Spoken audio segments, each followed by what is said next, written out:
Bonjour tout le monde, j'espère que vous allez bien. Bienvenue sur cette vidéo où est-ce que je vais jouer une partie de Hellbringer avec vous. Cette vidéo va être consacrée uniquement sur une vraie partie en temps réel. Il n'y aura pas d'explication de règles. Par contre, il va y avoir de l'explication et je vais tenter d'aller lentement pour expliquer vraiment plus c'est quoi mes pensées à travers le jeu et tout et tout. Donc, j'espère que vous allez apprécier. Mon setup change constamment. Donc, aujourd'hui, je vais pouvoir pointer des éléments sur le plateau. J'espère que vous allez apprécier ça. Si vous appréciez la vidéo, n'hésitez pas à laisser un petit commentaire, un petit pouce, ça l'aide toujours pour l'algorithme. Et si jamais vous avez des questions, bien évidemment, n'hésitez pas à les écrire aussi dans les commentaires. Alors, dernière chose avant de débuter la partie, je tiens à dire que si jamais le jeu vous intéresse, si jamais ce que vous voyez dans le fond vous intéresse, il y a eu un Kickstarter sur ce jeu-là. Donc, c'est la version démo qu'on a d'accessible sur le Tabletop Simulator. C'est gratuit. Vous pouvez aller l'essayer si vous désirez. Quand je parle de démo, c'est uniquement parce que normalement, il y a une campagne de 9 scénarios. Là, présentement, il n'y en a qu'un seul avec le tutoriel. Alors, c'est ce que vous avez dans le fond d'accessible pour vous. Vous pouvez rejouer indéfiniment le jeu, ça va tout le temps changer. C'est uniquement, dans le fond, le démon à la toute fin qui va rester identique. Alors, voilà. Donc, si jamais ça vous intéresse, n'hésitez pas à aller visiter hellbringergame.com/linktree. Et comme je disais, il y a un Kickstarter qui a été fait récemment et le late pledge va bientôt terminer. Donc, il reste environ, en fait, il reste 3 semaines, 3-4 semaines. Ça va se terminer le 30 juin officiellement. Donc, si jamais ça vous intéresse, dépêchez-vous, dans le fond, d'aller vous le procurer. Puisqu'après ça, dans le fond, il ne sera pas disponible dans les boutiques, du moins pas pour le moment. Donc, voilà. Alors, sans plus tarder, débutons la partie. Alors, je vais préparer tout ça. Voilà. On va mettre la version en français.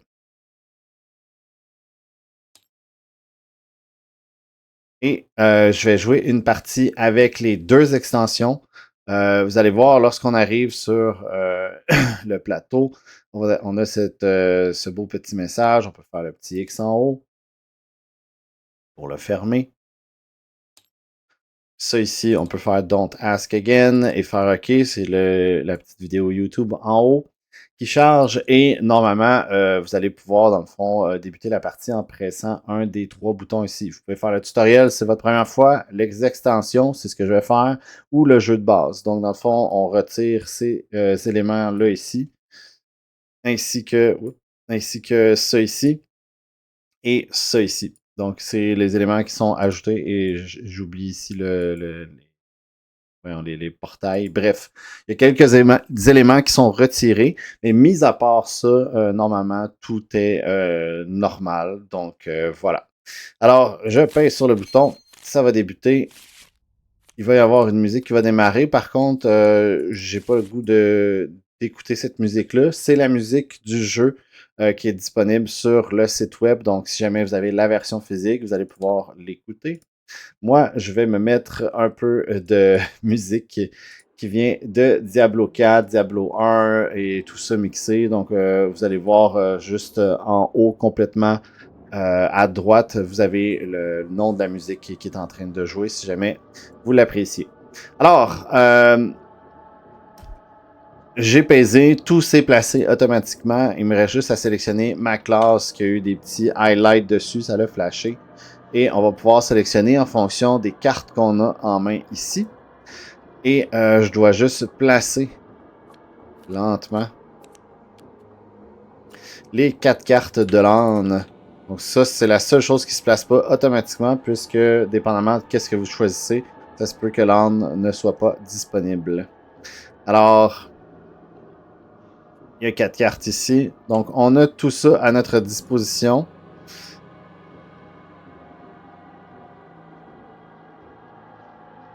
On a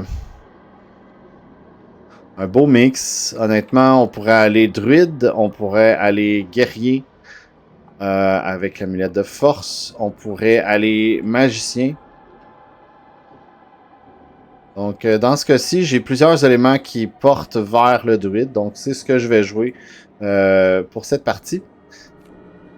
Si jamais vous avez des requêtes pour, dans le fond, vous désirez voir d'autres classes, évidemment, il y a d'autres vidéos que j'ai déjà fait. Vous pouvez aller les visionner. Si jamais vous désirez en voir une plus récente comme celle-ci, c'est possible de l'écrire dans les commentaires. Je vais évidemment en tourner des nouvelles. Donc, le restant qui n'a pas été sélectionné, on le retire. Donc, on a le niveau 1, 2 et 3. Dans les capacités, c'est une capacité qu'on peut activer une seule fois pendant la partie. On va retirer la troisième puisqu'on joue une partie rapide. Et on a le choix entre dernier combat, donc plus 2 de dégâts à une attaque d'un compagnon en jeu. Et on retire cette carte compagnon. C'est le dernier combat d'un ennemi, d'un allié en fait. Nouvelle venue, moins 1 d'expérience pour assigner un compagnon de votre main à un joueur. Et cette créature ignore la limite de compagnons en jeu, ce qui est très intéressant. Donc on va pouvoir en avoir plusieurs avec celle-ci. On va y aller avec ça. Le restant qui n'est pas sélectionné, on le met là. La capacité, on la place en bas à gauche dans capacité. Maintenant, on va prendre l'élixir de départ dans notre main. C'est comme ça que ça fonctionne quand on joue une partie rapide. Et on va choisir parmi un des deux éléments ici, donc le loup ou l'aigle. Présentement, j'ai déjà l'aigle ici. Par contre, lui est beaucoup plus puissant, un peu plus résistant, plus de dégâts. Et celui-ci permet par contre d'avoir d'autres créatures en jeu. Donc avec celui-là ici, je pourrais en avoir un autre supplémentaire. Ça fait un total de 3. Donc lui est intéressant pour en avoir plusieurs. Lui est tout simplement plus puissant. Donc on va aller avec l'aigle. Je crois que c'est le meilleur choix. On va retirer cette carte-là et la mettre ici. On prend tout le restant en main et on va pouvoir démarrer la partie dans quelques instants. Il me reste juste ça à placer. Donc, on les a tous les trois en vue. Je retranscris les informations sur mon petit bonhomme. Donc, bon, voilà, la caméra vient de planter. On va faire ça ici, ça devrait revenir. Bon, voilà, un autre bug. On corrige ça en 2 secondes. Oups. Voilà, ça devrait avoir disparu. Donc, juste ici, on prend les informations de la carte. Donc, on fait juste les remettre ici. C'est le tracking. Normalement, c'est avec un crayon. Quand on joue dans la vraie version. Voilà. Donc, maintenant, on est fin prêt à démarrer la partie. Puisqu'on va jouer avec les extensions, à chaque début de tour, on doit piocher une carte événement. Donc, ça va transformer un peu la façon qu'on va jouer. Chaque fois qu'on va tuer des ennemis, on va prendre la carte, mais il va y avoir un butin qui va être pioché. C'est l'autre extension qui rajoute ces éléments-là. Et le restant, je vais l'expliquer au fur et à mesure. Alors, on est fin prêt. On prend une carte événement et on trouve un coffre piégé qui enlève une carte compétence apprise. Et les cartes de départ ne sont pas affectées. On vient de démarrer, donc on n'a absolument rien. Il ne se passe rien du tout. Pardon, je la mets ici dans la défausse des cartes événements. Voilà, donc c'est notre tour. On débute vite comme ça. Je fais un rappel très rapidement. Vie et armure combinées ensemble donnent le résultat pour éliminer un ennemi ou un joueur ou un compagnon. La perception permet de voir les ennemis et de pouvoir les attaquer. Si on n'en a pas assez, les ennemis sont hors vue, mais vont continuer de nous attaquer. Les points d'action vont permettre de pouvoir activer des cartes. Donc, vous voyez sur les cartes, ici, il y a tout le temps un petit chiffre. On va les déduire et ensuite de ça, eh bien, lorsqu'on en aura plus, ça va être la fin de notre tour. Le prochain tour, on va récupérer notre maximum. Donc, présentement, notre maximum, c'est 2. Et ensuite, on a les capacités, pas les capacités, les compétences, les points de compétences. Donc ici, on en a 3. À droite, ici, vous avez le même petit icône, juste ici. Donc toute cette section-là qui est à notre droite, c'est les compétences apprises. Présentement, c'est comme si on avait 3 zones de cartes qu'on pouvait placer et apprendre. Pour apprendre, ça prend la couleur juste ici. Donc, ça prend absolument une couleur verte ou une couleur noire. Donc, comme ça ici. Et ça prend juste ici le même icône que ça. Donc, le petit parchemin. Donc, présentement, j'en ai pas. J'en ai une juste ici, par exemple. Donc, vous voyez, le petit parchemin, c'est vert. On peut la prendre. On peut le placer à notre droite. Quand on apprend quelque chose, c'est gratuit. Et ensuite de ça, lorsque on va l'avoir apprise, on va pouvoir l'activer si on le désire et le réactiver indéfiniment à chaque tour. Il y a une limite d'utilisation de une activation par tour. Donc, à chaque fin de tour, à chaque début de tour, en fait, on réactive tous les éléments pour pouvoir les réutiliser et repayer le coût à nouveau. Donc ça, et enfin, on a le nombre de cartes en main. À la fin de mon tour, je vais avoir un besoin d'avoir 5 cartes en main. Si jamais vous en avez plus et que la fin de votre tour a déjà terminé ou que vous êtes pendant votre tour, c'est pas grave. À la fin de votre tour, vous devez en avoir 5. Alors voilà pour les trucs ici. Maintenant, les petits trucs à chaque extrémité. Donc on a, j'avais dit que j'expliquerais rien. Finalement, je fais un recap. Alors, on a les objets, les zones qu'on peut accrocher des éléments. Donc, vous voyez juste ici, je viens de superposer ce petit truc-là avec l'autre qui est juste ici. Donc, les deux éléments sont superposés et ça fait que j'ai d'équiper cet objet-là. Il peut en avoir qu'un seul par endroit et parfois il peut même en avoir qui en ont 2 ou plusieurs petits trucs. Donc, il faut absolument les prendre les 2 pour pouvoir l'équiper. Et évidemment, ben, ça compte comme si c'était un objet à 2 mains. Vous allez voir qu'il y a des petits gems à chaque extrémité. Donc, vous allez pouvoir améliorer vos objets si jamais il y a une petite gem juste ici. Donc, comme ça ici. Et les petites gemmes, c'est des cartes comme ça, donc des cartes jaunes que vous allez pouvoir placer en dessous pour pouvoir améliorer les objets. Donc, c'est pas mal ça. Ici, on va placer les compagnons. Donc, par exemple, celui-là ici, même petite icône. Et ici, c'est les cartes temporaires. Donc, si jamais vous avez l'utilisation d'une carte qui est temporaire, donc vous allez le défausser par après, mais que vous voulez tout simplement la garder en mémoire pour vous assurer que vous allez bien, dans le fond, l'appliquer. Vous pouvez la placer là. Et à gauche, ici, complètement, c'est la zone d'expérience. À chaque fois qu'on va éliminer un monstre, on va venir placer sa carte à notre gauche pour améliorer n'importe quel point de compétence de façon permanente sur le personnage. Et on l'obtient sur le champ. Donc, c'est pas mal ça pour tous ces éléments-là. Juste ici, vite, vite, on a la perception en vue, hors vue. Celle-là ici, on l'utilise pas. C'est la vue mixte quand on joue en coop. Alors, voilà. Donc, maintenant que tout est dit, je vais commencer mon tour. Je vais juste faire un tour rapide sur mes cartes. Donc, on a une potion d'invulnérabilité qui nous permet d'ignorer les attaques et les effets. Donc, très intéressant. L'élixir de départ, c'est la même chose. On a notre règle qui est un compagnon. Un compagnon, ce que ça fait, c'est que ça va agir comme un peu une chair à canon et en même temps, ça va offrir des effets et des dégâts supplémentaires. Donc, vous voyez ici, l'aigle, ça donne plus 1 de perception à tous les joueurs et va faire 1 de dégâts à son tour. Il va s'activer automatiquement puisque les points d'action sont utilisés de lui-même et une carte peut être activée qu'une seule fois, ce qui fait que Aigle va s'activer automatiquement, va activer en fait automatiquement son attaque lorsqu'il va être joué. Même chose pour celui-ci. Une carte enchantement, comme j'ai expliqué, un petit reminder en haut et en bas lorsque la carte va être placée en dessous. Et finalement, les cartes objets. Donc, une amulette de force plus 2 de dégâts à une attaque.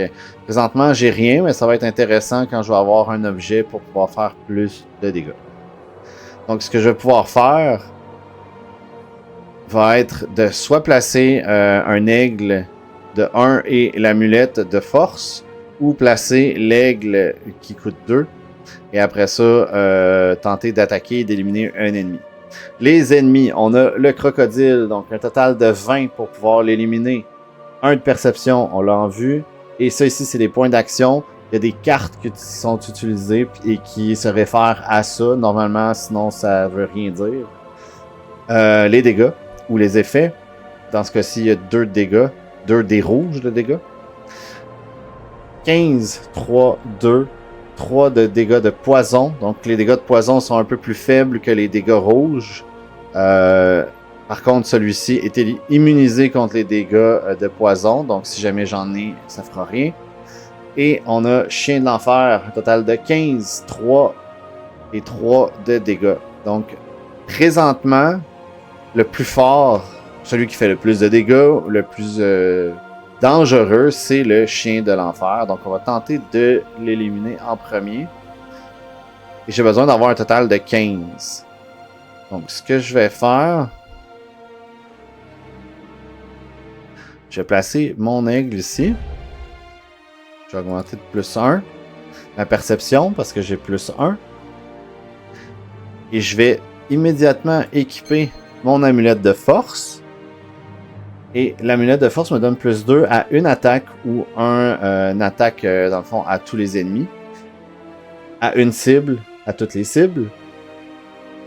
Et si on prend l'aigle juste ici, on a une attaque à une cible. Et les compagnons agissent, les attaques des compagnons agissent comme si c'était la nôtre. Donc on peut combiner l'amulette de force avec le compagnon. Et je vais même ajouter ça ici.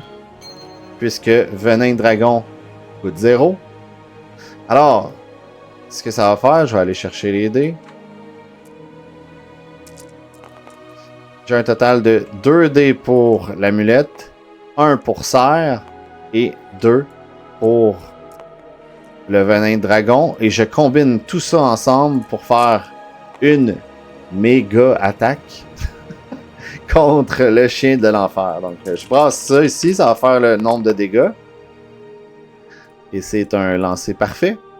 Donc, un total de 40. Donc, on le compare au résultat du Chien de l'Enfer, qui est 15. C'est beaucoup plus haut que prévu. Donc, la cible est éliminée. On prend la carte et on va la placer à notre gauche. Donc, on peut la placer n'importe où ici pour améliorer notre personnage. Dans ce cas-ci, je vais y aller avec de l'armure. Voilà. Je prends une carte butin puisque j'ai éliminé une cible et le résultat est au hasard. Donc, je viens d'obtenir un total de 20 de pièces d'or. Donc, il était blindé, ce petit Chien de l'Enfer. Et là, dans le fond, j'ai utilisé tous mes points. Donc, j'ai utilisé 1, 2 et 0, donc 2. Donc, je n'ai plus de points d'action. Et j'ai aucune autre chose que je peux faire, mis à part une dernière chose qui est échanger une carte avec l'âne. À chaque tour, on peut faire un échange avec soit l'âne ou un joueur. Donc, dans ce cas-ci, je vais échanger une de mes 2 cartes de défense parce que ben j'en ai 2, ça me sert à rien. Je vais prendre Morsure de Vipère et je vais placer Potion d'invulnérabilité pour plus tard à cet endroit. Donc, voilà. Et là, ce que je vais faire pour terminer, je vais décider d'apprendre Morsure de Vipère. Donc, je vais la placer ici. Et plus tard, lorsque je vais avoir des points d'action, je vais pouvoir l'activer et faire l'effet. Donc 4 dés verts de dégâts. Et je vais relancer un de ces dés-là pour obtenir un meilleur chiffre. Donc c'est officiellement la fin de mon tour. Je peux vraiment plus rien faire. Là, ce que je vais faire, c'est piocher 5 cartes pour retourner à ma main complète. Ce qui est important dans le jeu Hellbringer, c'est de faire attention à ne pas piocher trop de cartes à la fin de son tour. je dirais que chaque carte est comme un pas de plus dans le donjon. Donc, si vous utilisez vos 5 cartes, ou vous en avez 6, 7 à piocher, vous êtes en train de faire un sprint dans le donjon et les ennemis, dans le fond, vont tout simplement pouvoir vous éliminer facilement. Donc, on pioche 3 nouvelles cartes et je suis chanceux, j'ai rien pioché de spécial, mais vous voyez qu'on voit une carte combat. Donc, il y a des cartes spéciales qui sont dans le paquet et ces cartes-là sont recto-verso, donc c'est très facile de les repérer. Comme ça ici. Même chose avec la carte combat. Donc la carte combat va faire rajouter un monstre supplémentaire en jeu. On va piocher une carte en dessous de la pioche commune. Et après ça, on va défausser cette carte-là. On va la placer ici. Donc, dans ce cas-ci, j'ai rien pioché, tout est beau. Par contre, on va prendre un petit moment pour les regarder qu'est-ce qu'on a pioché. Donc, on a concentration qui donne plus 3 de perception. Ça peut être très intéressant si jamais il y a des ennemis qui sont trop loin. Bouclier géant qui peut être très bon si jamais on veut aller ultra défensif. Donc, ça pourrait être très intéressant. Par exemple, on met ça et on tente de conserver tout le temps nos compagnons.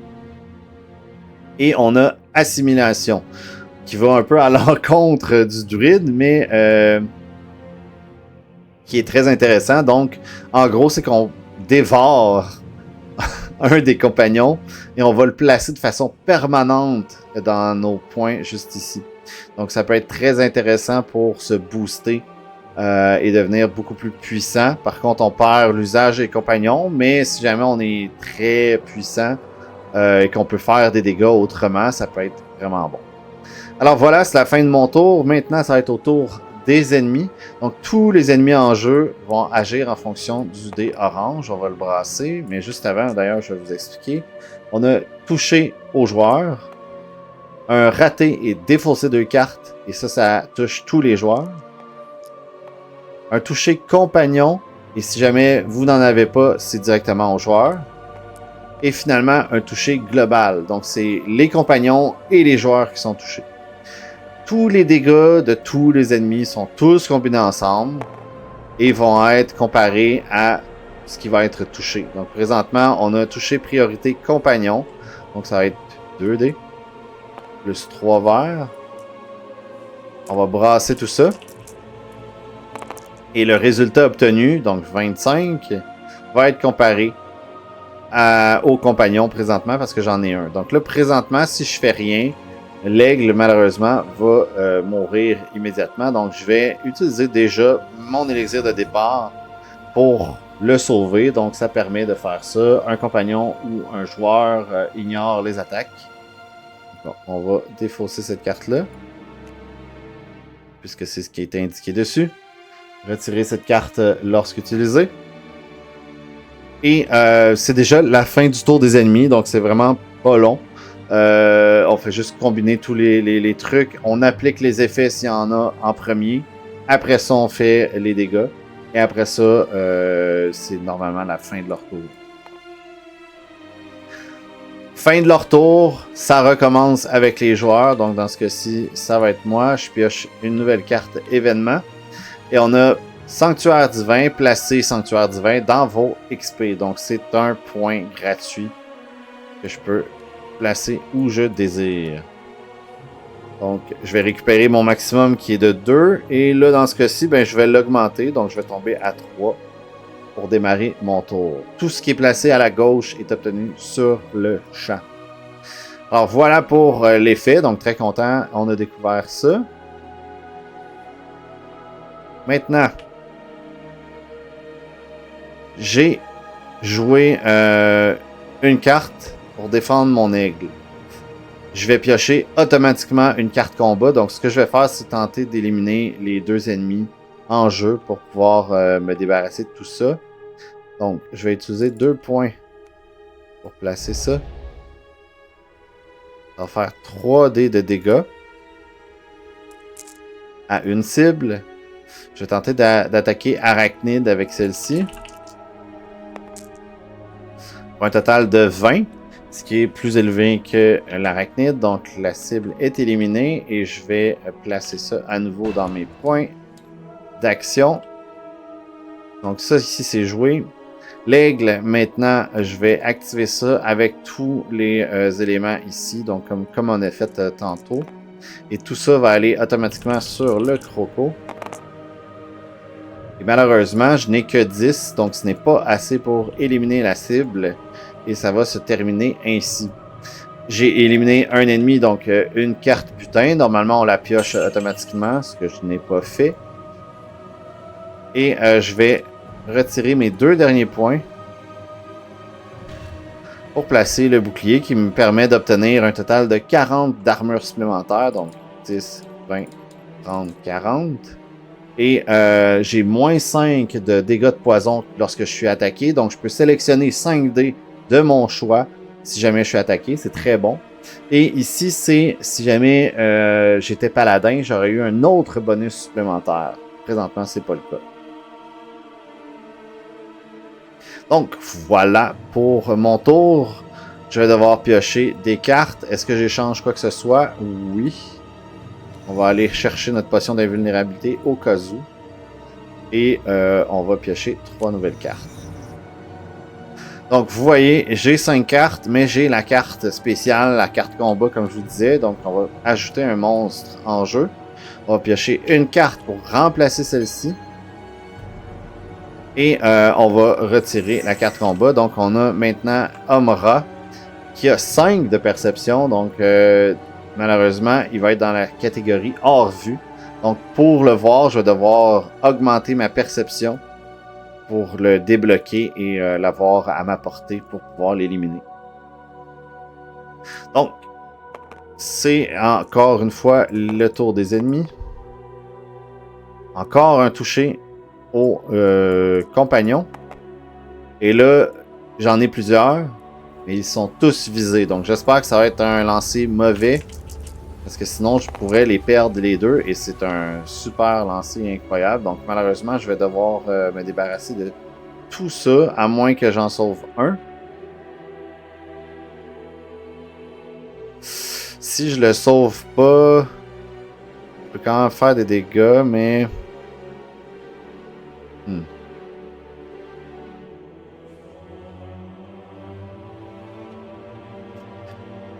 Je vais utiliser ma potion sur... Peu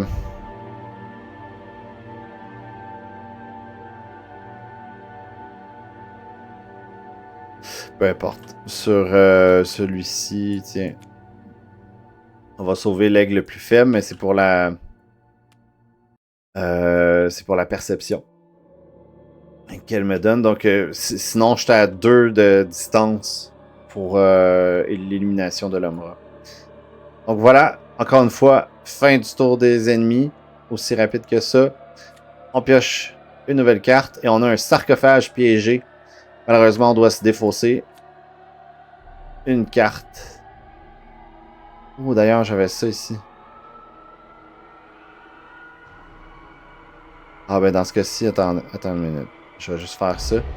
Donc, j'ai pas expliqué les cartes que j'avais et je les ai pas vraiment vérifiées. Donc, juste avant, j'avais aussi Antidote qui permet d'annuler tous les dégâts de poison et les effets à un compagnon ou à un joueur. Donc, je vais faire ça aussi sur mon autre règle pour le sauver. Donc, je vais garder les deux. Et là, je dois me départir d'une carte en main.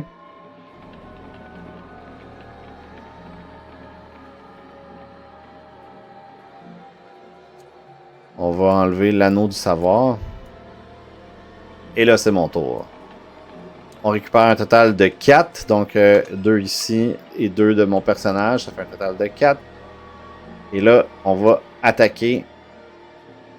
Et là, je vous explique le plan. Donc, vous voyez, on a une cible qui est en vue, le crocodile. Et on a une distance de 1 qui nous sépare, dans le fond, de l'Omra, 1 de perception. Donc, mon but va être d'essayer d'éliminer Crocodile pour me mettre 1 de perception supplémentaire lorsque je vais l'éliminer. Et ensuite de ça, je vais éliminer l'Omra. Donc, on va faire ça. Donc, je vais combiner ça ici. Donc, venin de dragon et l'aigle ici contre le croco. Pour un total de 25. Donc, c'est suffisant pour enfin l'éliminer. On se donne 1 de perception qui débloque l'homme-rat, parce qu'il y avait 5 de perception. Et maintenant, je vais pouvoir activer l'aigle et l'amulette de force qui va donner un total de 3D contre l'homme-rat. Et j'ai besoin d'un total de 5. Et je fais un total de 30, ce qui est le maximum. Je vais juste piocher ça ici pour le premier. Et lui, c'est le deuxième, l'homme-rat. Et là, je vais me placer ça ici. Et tout ça a fait que j'ai activé uniquement ces 2 cartes-là. Et ces 2 cartes-là ici. Mais il me reste encore morceau de vipère. Il n'y a plus d'ennemis en jeu, donc c'est plus nécessaire. Je vais apprendre assimilation. Et je pense que je vais faire, c'est que puisque l'aigle ne fait pas beaucoup de dégâts, je vais le convertir ici. Donc je perds 1. Et on va le placer dans la perception pour ne pas perdre ce bonus-là. Donc indirectement, dans le fond, je l'ai gardé. Alors voilà, fin de mon tour. Je dois piocher 4 cartes, mais heureusement, il n'y a plus d'ennemis en jeu, donc ce n'est pas dramatique. Et là, on a plein de cartes spéciales. Donc, je vais aller dans les pages, je pense que c'est ça ici. Donc, normalement, on doit sélectionner le scénario qu'on va jouer. Je ne l'ai pas fait au départ, mais c'est pas grave. Donc, c'était la tour de Darkla, ce qu'on est en train de faire. Je ne lirai pas non plus le texte. Je vous laisse découvrir si jamais vous désirez jouer. Si jamais vous le connaissez déjà, c'est pas grave. Ce qui est important, c'est juste d'appliquer dans le fond les effets du tome. Donc, ils sont différents à chaque scénario. Et là, présentement, j'en ai 2. Donc, on va appliquer le tome 2. Le tome 1, ben, il n'y a toujours rien. C'est juste l'histoire. Donc, tome 2, chaque joueur pioche une carte sous la pioche monstre et l'ajoute face cachée dans ses points d'expérience. Donc, la carte en dessous. Et ça, c'est un point comme tantôt avec le sanctuaire divin. Alors, ce que je vais faire cette fois-ci, je vais améliorer ma perception encore. Donc ça, c'est fait. On va piocher une carte en dessous pour la remplacer. Et ça, c'est la même chose dans le fond pour chaque carte spéciale qu'on va piocher. On va tout le temps la remplacer avec une en dessous. Donc ici, on va appliquer tout de suite le tome 3. Donc le tome 3, c'est les bonus des cartes emplacement. Le bonus des cartes emplacement n'est pas appliqué jusqu'à la fin du prochain tour des ennemis. Donc là, ça va être le prochain tour des ennemis. Puisque là, je suis en train de les appliquer. Donc malheureusement, ça ne fera rien. Et on pioche une carte. Et je vais le placer l'autre pour la prochaine, puisque ça s'en vient. Et on a ici escalier. Donc ça vient justement d'un des extensions. Donc ça remplace l'ancien chemin. Donc anciennement, ben pas anciennement, mais dans le jeu de base, c'est la crypte, la caverne, l'enfer et enfin le tombeau. Donc c'est tout le temps très linéaire. Là, on va pouvoir sélectionner dans le fond où est-ce qu'on veut aller. Donc on a tout le temps 2 choix. Si jamais on va dans la crypte, on va débloquer celle-ci et l'autre ici. Mais toute cette section-là ici va être retirée parce qu'on ne pourra plus y accéder. Donc, dans les 2 sections, c'est tout le temps soit de la perception ou de la vie aux ennemis supplémentaires. Et si on va dans le milieu, c'est une combinaison des 2. Donc, dans ce cas-ci, ce qu'on va faire, on va y aller avec la crypte. Je trouve qu'on n'a pas énormément de dégâts, donc je préfère aller avec la perception. Et là, on tombe dans les monstres réguliers. Donc, juste au début, on a le cimetière. Et c'est là que, dans le fond, il y a des ennemis qui sont plutôt faciles à éliminer. Ils ne sont pas très difficiles. Quand on tombe dans la pioche des monstres, c'est du gros n'importe quoi. Donc là, vous allez voir, là, les statistiques sont vraiment différentes. Donc, on a un total de 45. 1 de carte, moins une carte à prise aux cibles attaquées. Donc, si jamais on est touché, on perd une compétence. On choisit c'est quoi. 6 de dégâts de poison. Et lui, le diable cornu, un total de 60 et 6 de dégâts. Donc, beaucoup plus élevé. Beaucoup plus de chances de se faire éliminer. Et lui, ici, il y a un total de 5 de perception plus 1. Parce qu'on est dans la crypte. Donc, lui, il est rendu à 6 et lui est à 4. Si on compare, nous, on est à 6, heureusement, donc on les a les 2 en vue. Donc ça, c'était pour l'escalier.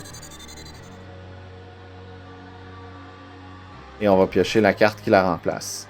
Donc, tout a été fait. Maintenant, ça va être au tour des ennemis parce que oui, ils nous attaquent.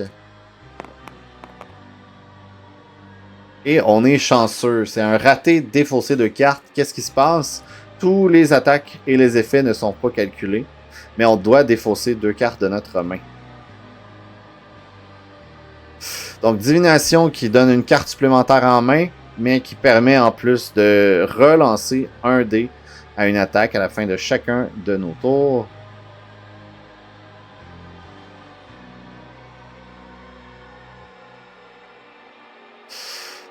Masse de guerre, pulvérisation. On va retirer chaîne d'éclair, ça c'est sûr. Potion de puissance, c'est trop beau. On va retirer divination. Je veux avoir l'arme. Je pense que c'est très bon. Plus de perception, un peu de dégâts. L'autre, on a énormément d'armure, mais pas vers ça qu'on s'en va. Alors voilà, fin du tour des ennemis. C'est mon tour. Là, je suis triste. On a un piège de métamorphose qui s'active sur le champ. Donc, au début de votre tour, vous ne calculez pas les points d'action que vous disposez. Démarrez avec seulement un éclair. Et retirez cette carte à la fin de votre tour. Donc là, on a un... Pas faire grand chose. Par contre, on a la potion de puissance qui pourrait nous permettre de jouer un tour normal. Est-ce qu'on fait ça ou on joue presque rien? On a quand même un certain nombre de dégâts parce que on a l'aigle qui va faire des dégâts gratuits, l'amulette de force et le venin de dragon qui se combinent, et on a un pour faire morsure de vipère. Je pense qu'on a des chances d'éliminer le prêtre des enfers. Alors on va essayer ça. Si jamais ça marche pas, on va faire autre chose. Donc ça, 2 ici, et on a 4 ici. Je vais pouvoir relancer un des verts grâce à morsure de vipère.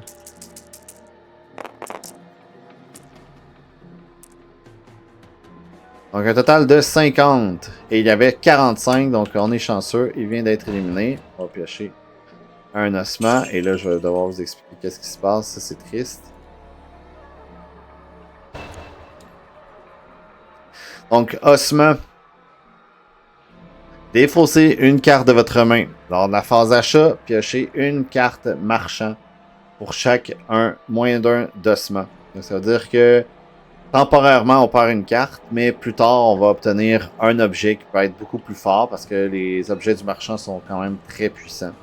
Donc, malheureusement, on doit se départir de quelque chose. Je vais malheureusement me départir de la masse de guerre que je voulais pas. Et ça va être tout pour moi. Donc, on va piocher un total de 3 nouvelles cartes. Et vous voyez, on a le portail du marchand. Donc, on pioche ça. On a une carte combat. Donc, on va l'appliquer tout de suite. Et on va piocher la carte tout de suite pour le portail du marchand. Donc, qu'est-ce qui va se passer? Je vais l'expliquer dans quelques instants. On va juste regarder dans le fond qu'est-ce qu'on a pioché. Qu'est-ce qui vient d'apparaître. Donc, on a un avorton osseux qui est probablement l'une des créatures les plus dégueulasses du jeu. Très facile à éliminer. 9 de perception, donc un total de 10. Donc, très loin de où est-ce que je suis présentement. Les ennemis ignorent l'armure des cibles attaquées. Donc, ce que ça veut dire, c'est que je n'ai plus d'armure. Et si on obtient un raté, le dé ennemi est lancé une seconde fois. Donc, ça se pourrait que je perde 4 cartes ou que je me fasse attaquer presque sûr à 100%. Donc, ça, c'est hors vue.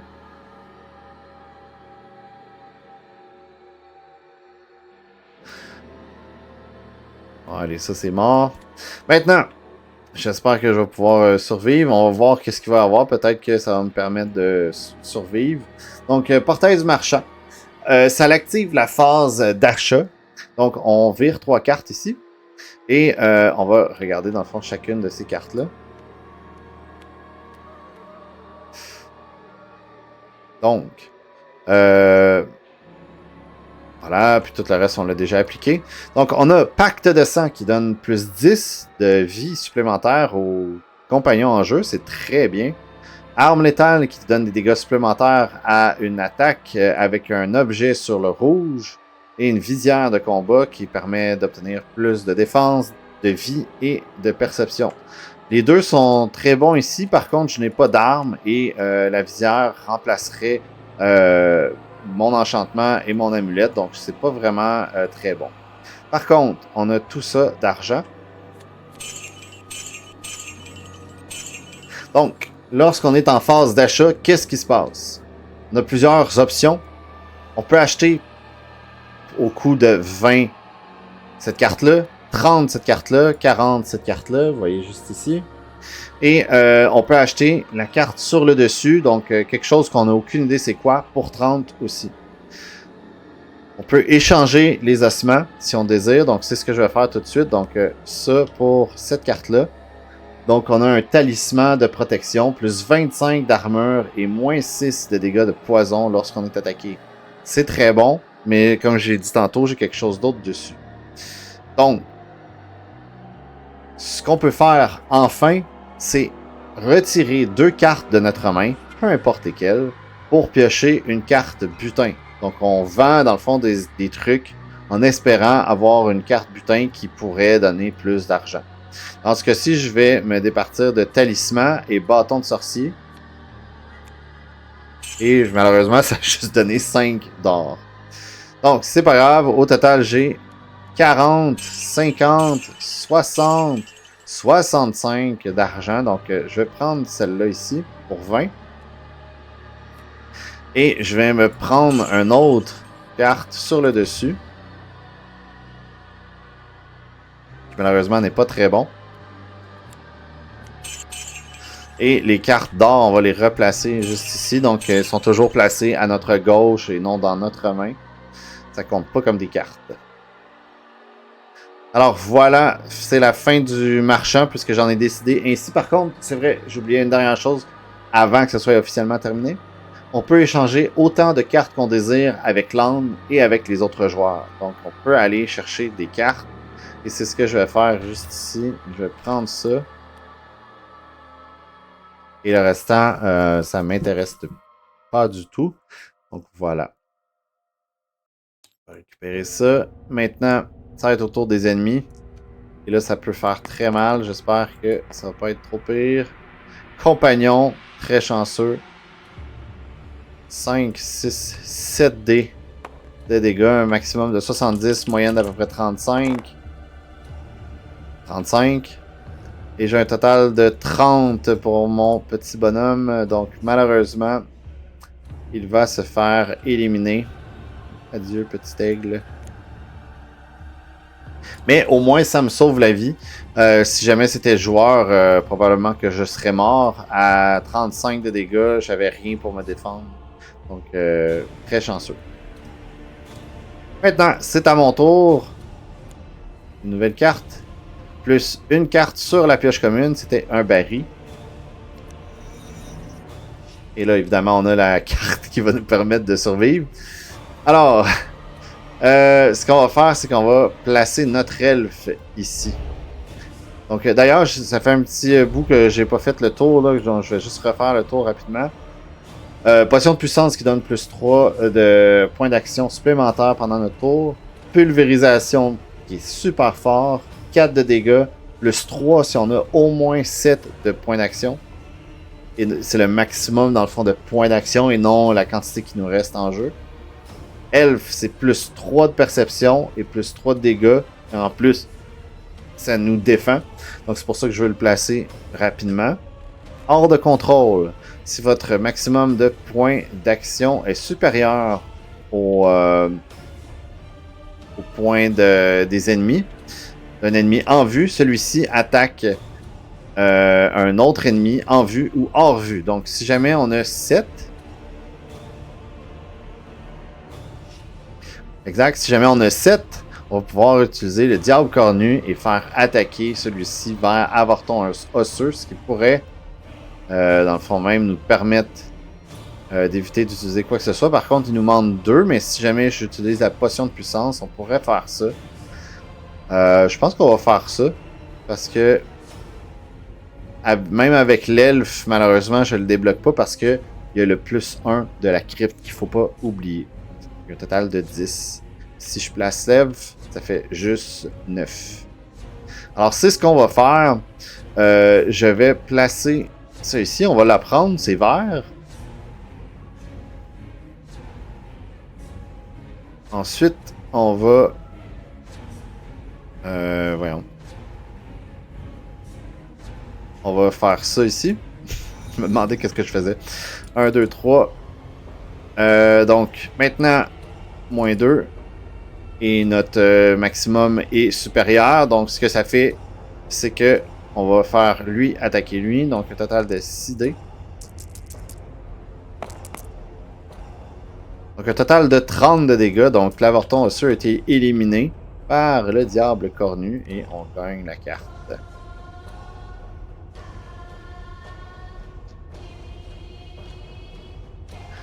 Je vais placer ça ici. Et maintenant, on va placer l'elfe.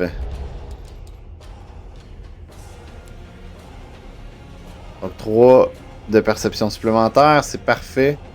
On va placer même pacte de sang ici, qui va donner 10 de vie supplémentaire aux compagnons. Donc, ça va pas être 40, mais 50 que ça va prendre pour l'éliminer. Donc, ça, c'est très bon. Généralement, en moyenne, les monstres font environ 40 à 50 de dégâts. Donc, on tombe vraiment dans une zone où est-ce que ça va être plus difficile de l'éliminer. Et pour le restant, ben, on va apprendre ça ici. Et on va combiner ça. Et là, je sais qu'il est tard, mais je vais l'expliquer pareil. Donc, en gros, depuis tantôt, je fais des combinaisons. Mais on peut aussi aller de façon à additionner les dégâts au fur et à mesure. Donc, c'est-à-dire que il y a des trucs qu'on doit absolument activer. Donc, par exemple, ça ici, donc +2 à une attaque à chacun de vos tours ou +2 à votre prochaine attaque pendant votre tour. Donc, ça, on est obligé de l'activer avant. Par contre, si jamais les dégâts sont pas assez élevés, je peux rajouter quelque chose d'autre supplémentaire dans le total, dans le fond, des dégâts. Donc là, ça ici, c'est le total de ces 3 cartes-là d'activer. J'ai un total de 50, ce qui n'est pas assez pour l'éliminer. Il reste un total de 10 supplémentaires. Donc, ce que je vais faire, c'est que je vais activer Morsure ici, pour 1. Lancer 4 dés et en relancer un.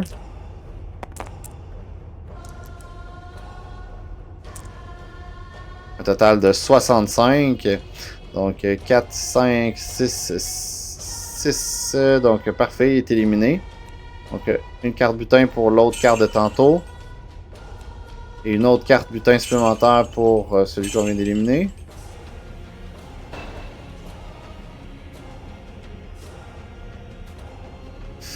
On va se mettre une autre carte supplémentaire qu'on va pouvoir apprendre.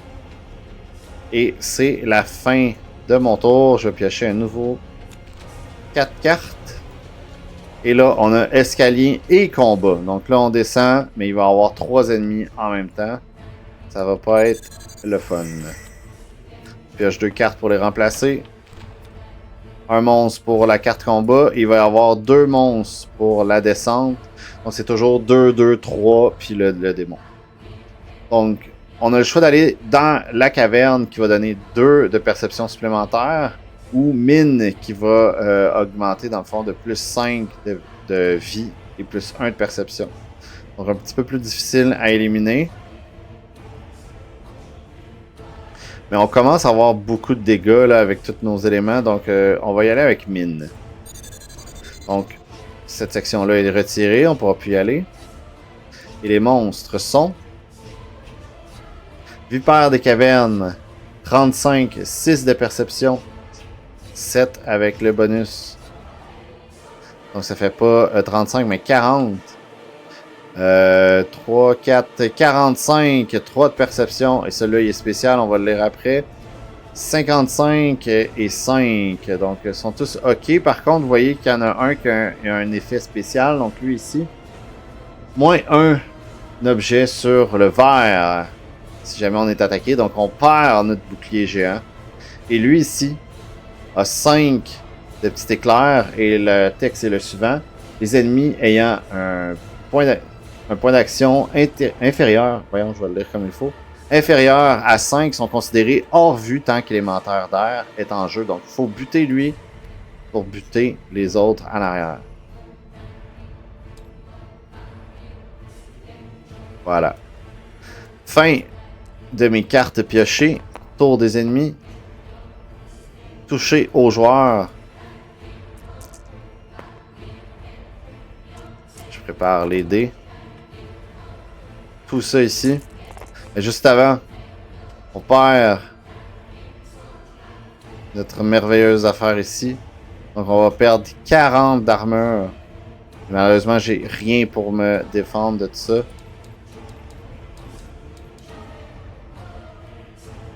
Et on perd le bonus d'enchantement au bonhomme, au compagnon. Donc brassons tout ça. Pour un total de 50. Et j'ai 50 piles. Donc ce que je vais faire, c'est utiliser ma potion de rajeunissement pour me sauver. Pour éviter d'être éliminé. Donc ça me donne un total de plus 50 de points de vie supplémentaires temporairement jusqu'au début de mon prochain tour. Donc ben, c'est déjà défaussé. Et c'est terminé. Fin du tour des ennemis. À nouveau mon tour. Sans regarder sur la carte, placez un monstre de vos points d'expérience sur le plateau ennemi. Ah, faut pas que je me trompe. Je veux pas avoir l'avortonseux. Lui. Arc. Et il y a 6, au moins on l'a en vue.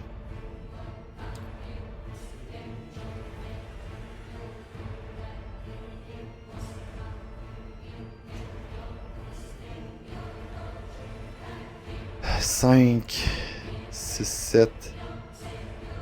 Pas assez. 8, 9, 10. Ah, quand même, c'est pas si pire. On pourrait faire un raz de marée puis espérer éliminer dans le fond ces deux-là.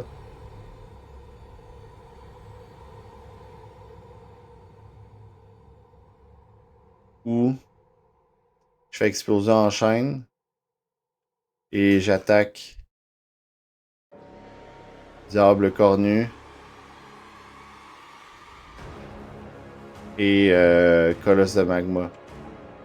Si je fais ça, j'ai 6, 7, 8. Et c'est une attaque à une cible, donc je pourrais combiner quelque chose d'autre, mais j'ai-tu quelque chose? Non. Par contre, j'ai l'attaque de l'elfe que je pourrais combiner si je fais ça. Donc on va faire ça. Je vais...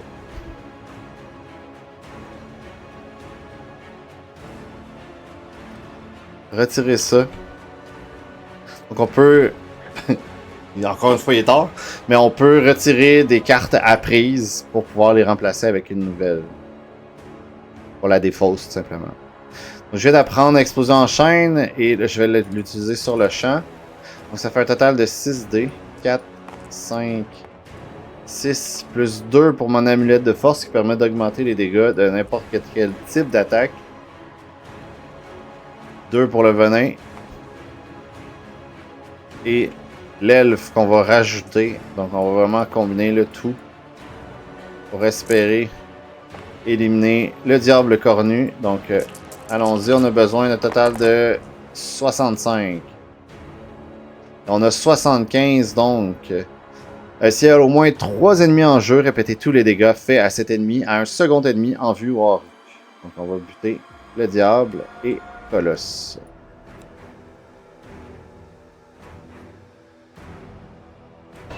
Parfait. On va remettre ça là.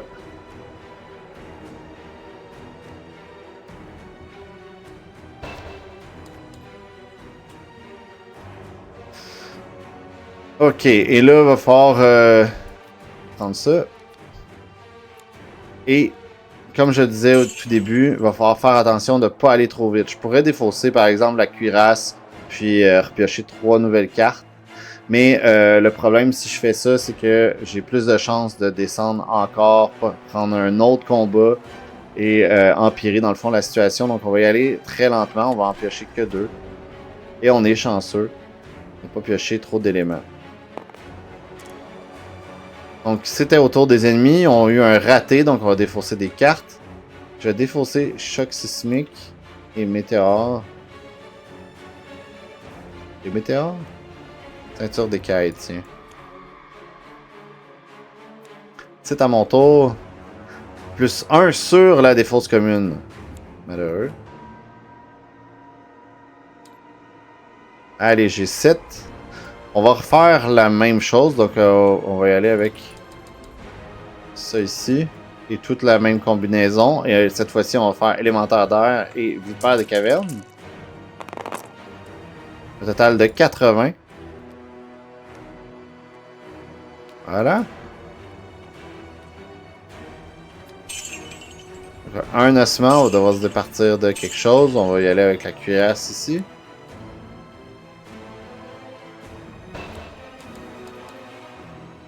On va utiliser 2 pour ça.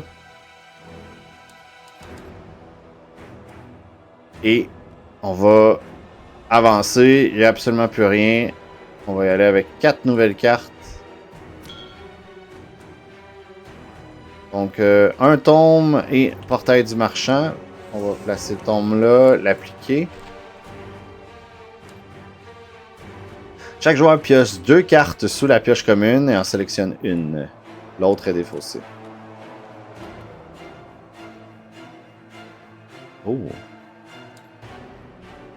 Les 10 dernières cartes. 1, 2, 3, 4, 5, 6, 7, 8, 9, 10. Je pourrais aller chercher le bouclier peut-être. Puis après ça, pack de sang. Intéressant. On va y aller avec ça.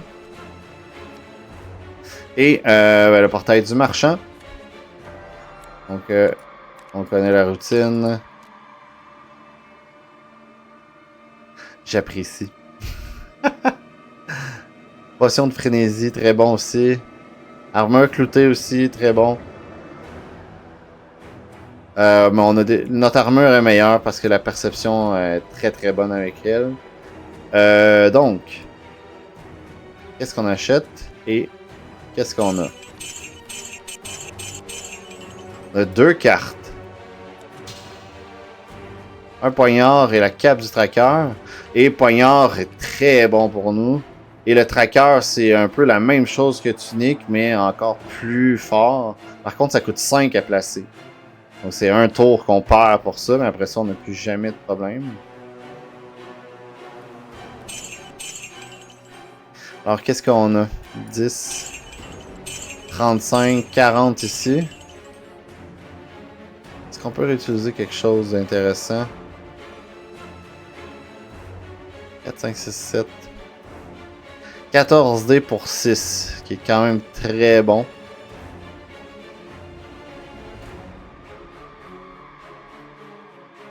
Les dégâts ici, c'est super bon pendentif divin. Et en plus, c'est pas cher, mais on perd énormément de dégâts là. Je pourrais aller le récupérer.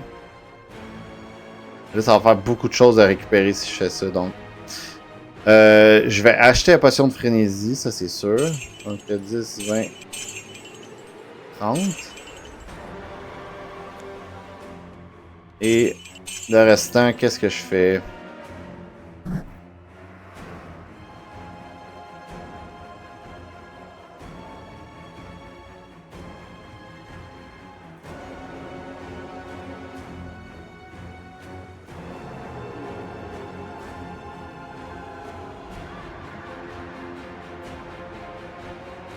C'est très bon ça.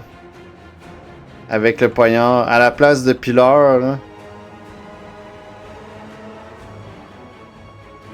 Ça, je veux garder ça. Combien j'ai de points d'action déjà? 9. Donc, il faut que je garde ça. Je vais prendre ça. Comme ça. On va y aller comme ça. Le restant, on garde. Donc voilà, fin du tour officiellement. Donc on a pigé toutes nos cartes, ça a été remplacé, on a tout ça, et c'est au tour des ennemis. Il n'y en a pas. C'est un cas spécial, donc si jamais ça vous arrive, c'est très simple, on pioche les 5 premières cartes. On les place comme ça. On applique tout ce qui est applicable, donc le tome 5 et l'escalier. On les remplace, on les applique comme on ferait d'habitude, donc le tome 5 ici. Chaque joueur peut réorganiser ses points d'expérience, on va le faire après. Et on va devoir descendre. Donc le néant ou les abîmes. On a énormément de perception, donc on va aller dans les abîmes. Tiens.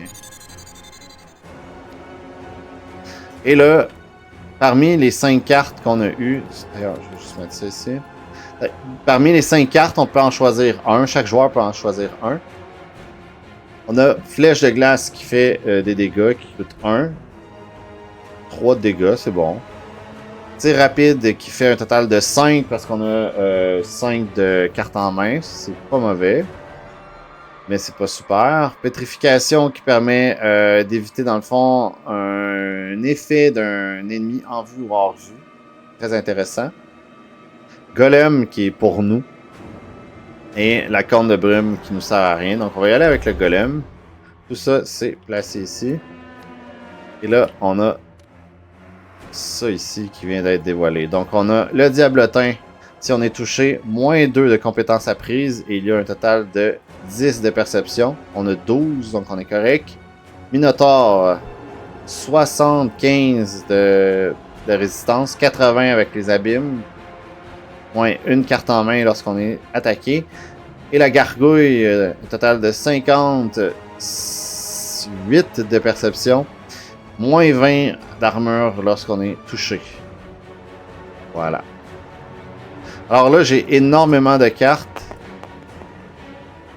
Toucher au compagnon. 3, 4, 5, 4, 2. Non, on enlève ça. Donc, on a un total de... Ça, c'est tout au compagnon. Donc, il y a un total de 1, 2, 3, 4. 40. Moins 20 d'armure. Donc, il est complètement éclaté. Total de 9. Donc, malheureusement, Diablotin va disparaître. 6, 7, 8, on est correct.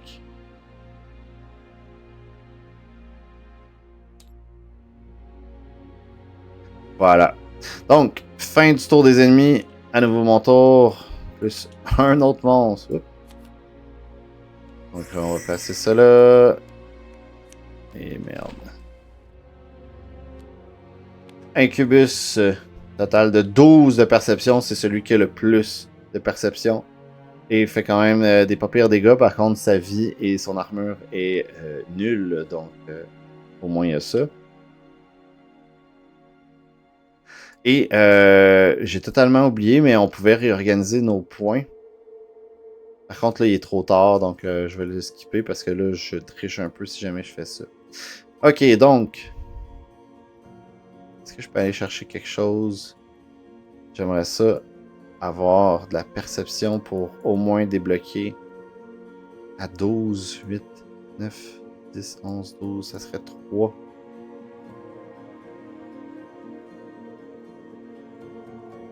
Si je fais ça, je dois résister. Et j'ai rien pour résister.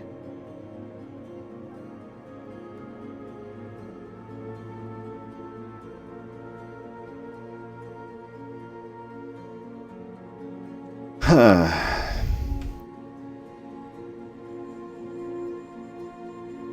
« 10, 11... »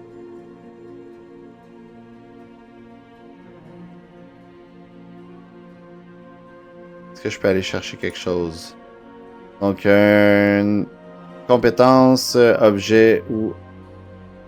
Donc ça, 5, 10. Donc je peux aller jusqu'ici.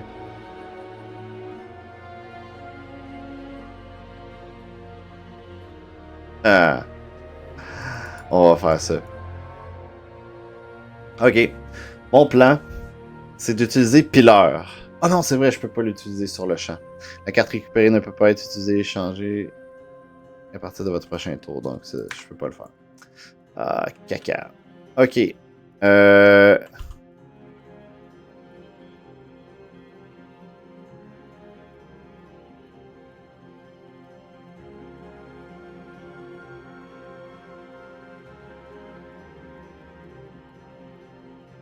On va être obligé de jouer dangereusement.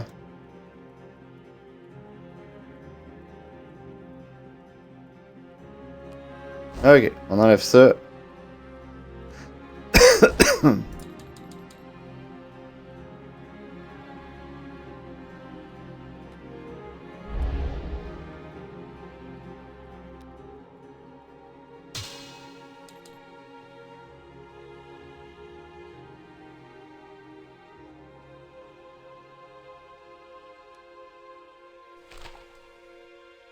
Je vais quand même faire ça au moins pour aller le récupérer.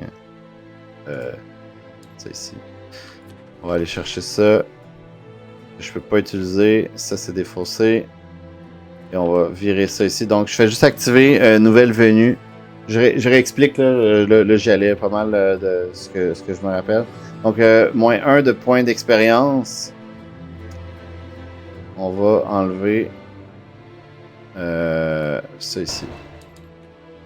Bon, je pense pas qu'on va en avoir de besoin. Malheureusement.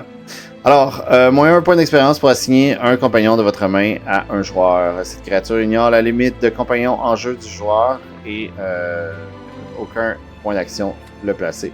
Donc, je place Golem gratuitement sur moi, évidemment. Donc, ça, c'est mon premier truc. J'équipe la cape du tracker qui me donne un total de 2 supplémentaires. Le restant ne change pas. Donc, je tombe à 11. J'équipe le poignard. Il me reste un total de 2. Et avec le 2, j'ai placé Pilar que j'ai appris. Et j'ai été chercher une carte. Maintenant, c'est tout pour là. Je peux prendre ça ici.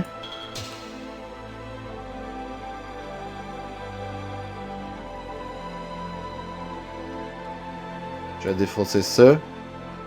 J'ai mes 5 cartes. Et on va conserver tout le reste. Je veux pas aller tout de suite dans le portail. Ça me servira à rien. Je peux même pas rien acheter. Toucher global, merde.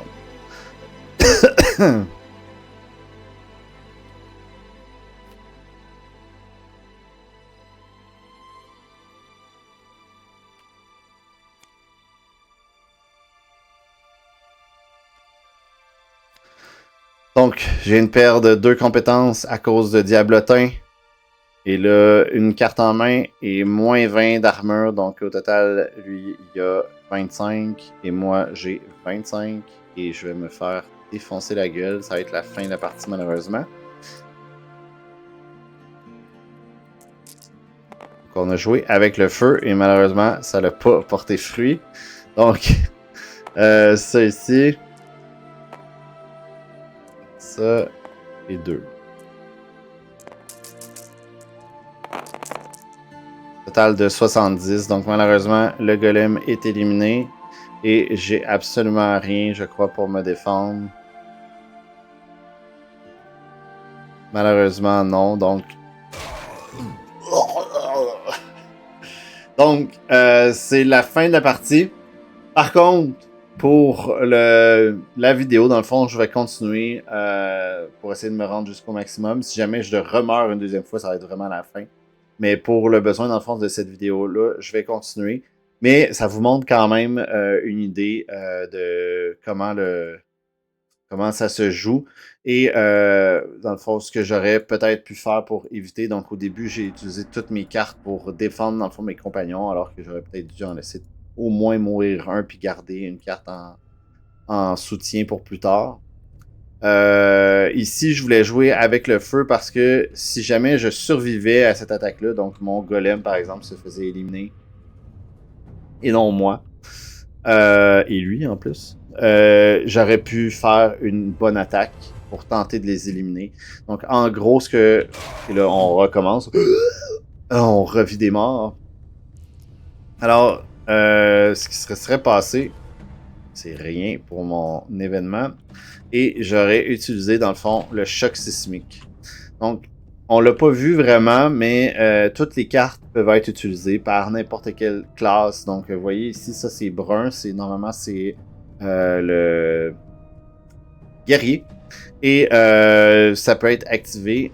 Donc, ça fait plus 1 de dégâts à une prochaine attaque pendant votre tour avec un objet sur le rouge. Et cette prochaine attaque devient une attaque à tous et touche tous les ennemis en vue et hors. Donc, cette attaque-là va être activée. Et ensuite de ça, elle va être défaussée parce que je ne l'ai pas apprise. Donc, c'est l'utilité, dans le fond, des cartes apprises. Et ça ici, c'est le poignard. C'est avec ça que je vais l'activer. Et c'est ce qui fait que ça va être super bon. C'est que dans le fond, j'aurais eu 3D. Plus 1. À votre prochaine attaque. Plus 2 pour ça ici. Plus 2 pour ça ici. Là, j'aurais brassé ça. Donc, c'est plus 4 D si vous obtenez au moins un 10 sur un dé provenant de coups de poignard. Donc, les 3 dés, les 3 premiers dés, après ça, le restant. Et j'ai obtenu ça ici. Donc, on rajouterait 4 dés supplémentaires, plus tout le restant qui s'ajouterait. Et ça touche 60, mais tout le monde. Donc, ça aurait tué Incubus, Diablotin, la gargouille, mais pas le Minotaure, mais c'est pas dramatique.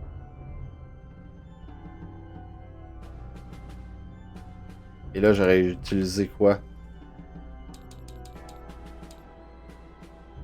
Une 2. Voilà. Donc, j'en aurais buté 3. Ben, on va continuer, mais j'en aurais buté 3 parce que théoriquement, je suis mort. Donc ça. Et là, on va défausser le bracelet, tiens. Ces cartes-là, on va les mettre tous ici.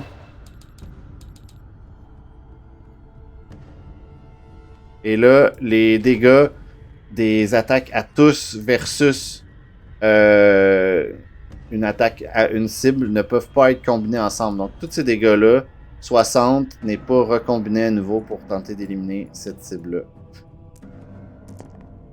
Donc, est-ce que j'ai quelque chose qui peut faire assez de dégâts pour la buter? Oui. Je peux tenter, dans le fond, d'utiliser ma potion de frénésie avec pulvérisation qui va faire 4D plus 3. Et ça, on va le doubler. Donc, ça va faire un autre 3. Et un autre 4. Tout le restant, j'ai utilisé. Ça, c'est contre 6.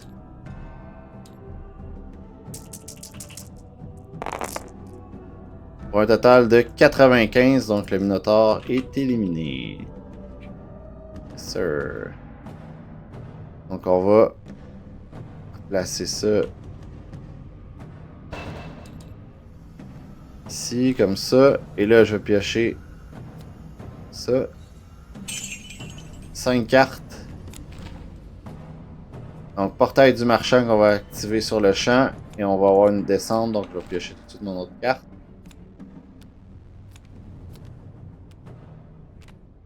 Donc, on a bâton composite qui permet les effets exigeant aucun objet sur le rouge. Donc, c'est très bon pour le moine. Pour moi, dans ce cas-ci, c'est pas très bon. Arc du tracker. Donc, plus 1 de perception pour chaque autre objet du tracker équipé. Et ça fait 1 de dégâts, plus 1 de dégâts de poison pour chaque perception que j'ai. Donc, si jamais je l'équipe, je fais quand même 11 D. Et pour 2, c'est super bon. Même si c'est des dés de poison. Et plus 1, une carte en main. Et élixir de fortification qui permet de sauver les fesses. Donc ça, je vais le prendre, c'est sûr et certain.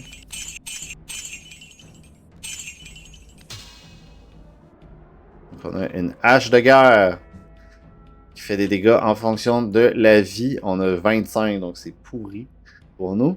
Frénésie qui permet de réutiliser une arme. Donc on pourrait réutiliser une seconde fois poignard, ce qui est très bon. Perce armure qui est très bon, mais qui enlève uniquement 10 d'armure. Ça peut être très bon pour, dans le fond, essayer d'éliminer des ennemis. L'escalier, un poison mortel qui permet d'offrir des dégâts supplémentaires de poison. Donc on va pouvoir apprendre ça, c'est très bon.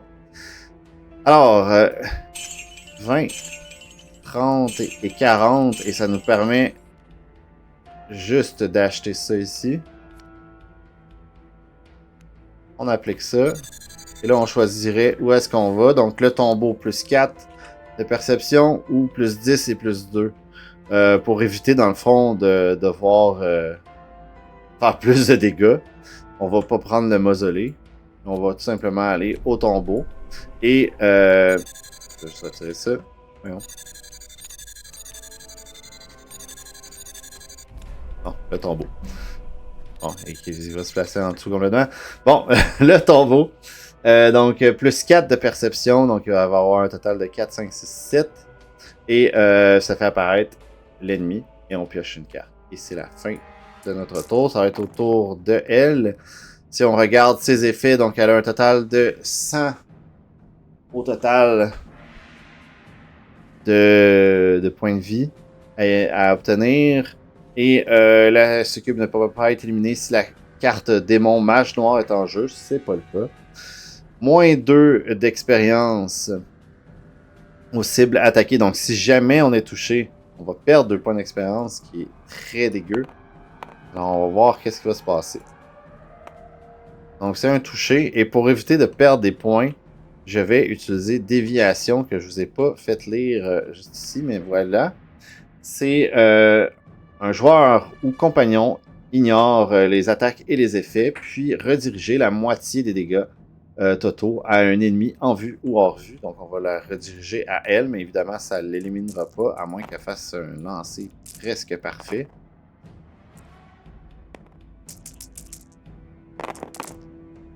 Total de 80, donc c'est pas assez pour l'éliminer, mais quand même, au moins on s'est sauvé les fesses.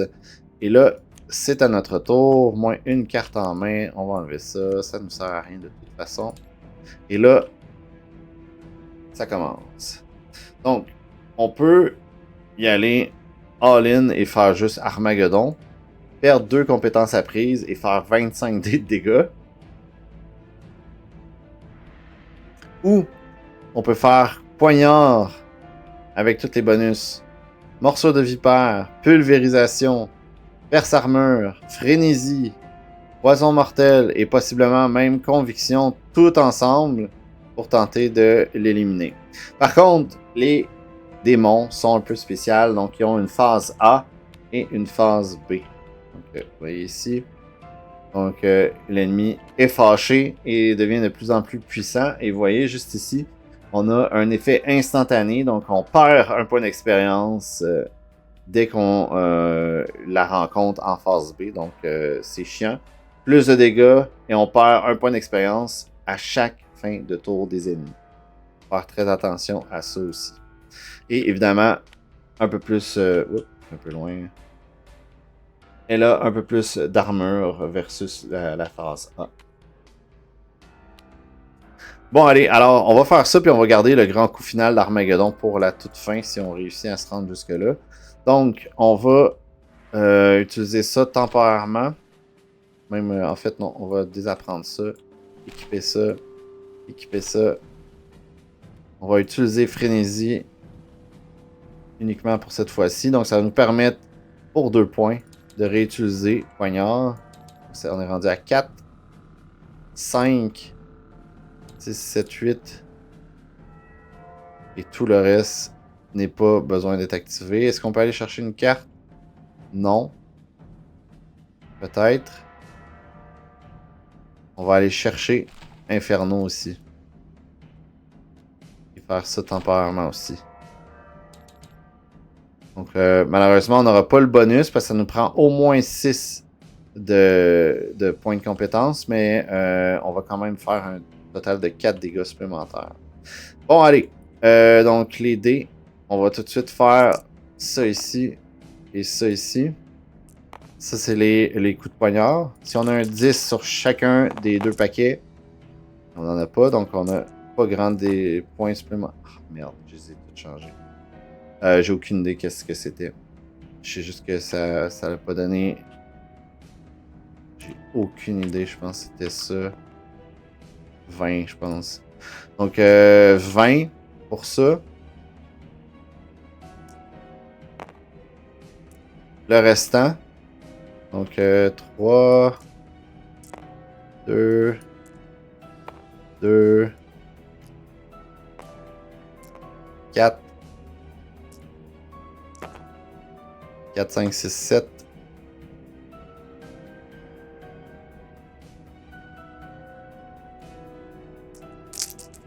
Comme ça. Donc, on a fait lui. Et maintenant, elle a un total de moins 20 d'armure. Donc, on a ici la gemme de perforation que j'ai pas vraiment utilisée, en fait, depuis tantôt, mais c'est pas grave. Et un perce-armure ici. Donc, on va pouvoir combiner tout ça. Donc, en fait, on a juste besoin d'obtenir 85. 95 plus donc le restant, donc 115. Donc, on vient d'éliminer la première phase. Là, on perd tout ça. On pioche 4 nouvelles cartes. Et là, petit hint, si jamais vous êtes à la toute fin comme ça ici, après ça, il n'y a plus de cartes combat dans le futur. Donc, ça veut dire que vous pouvez vous concentrer à piocher le plus de cartes possible pour essayer d'obtenir les cartes qui vous manquent, une carte de défense, n'importe quoi pour tenter, dans le fond, de poursuivre, dans le fond, le combat. Alors, là, ça va être le tour, son tour, en fait. Et là, juste avant, on applique l'effet. Donc, je perds un point ici. Qu'est-ce que je perds? On va enlever ça ici. Tiens. La perception, on n'en a pas vraiment besoin. Et là, elle nous touche. Donc, on va reperdre un autre point à la fin du tour. De toute façon, ça n'a même pas rapport avec le toucher. Donc, on va le retirer tout de suite. Ça va être fait avant que je l'oublie.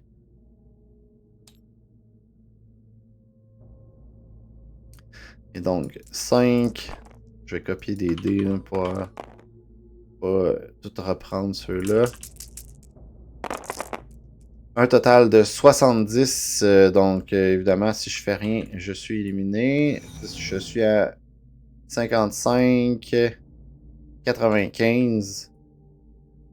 Et là, 70. Donc, je suis OK pour le moment. Alors, on place ça ici. Et là, c'est la fin. Ben, pas la fin, mais le dernier tour. On s'en fiche.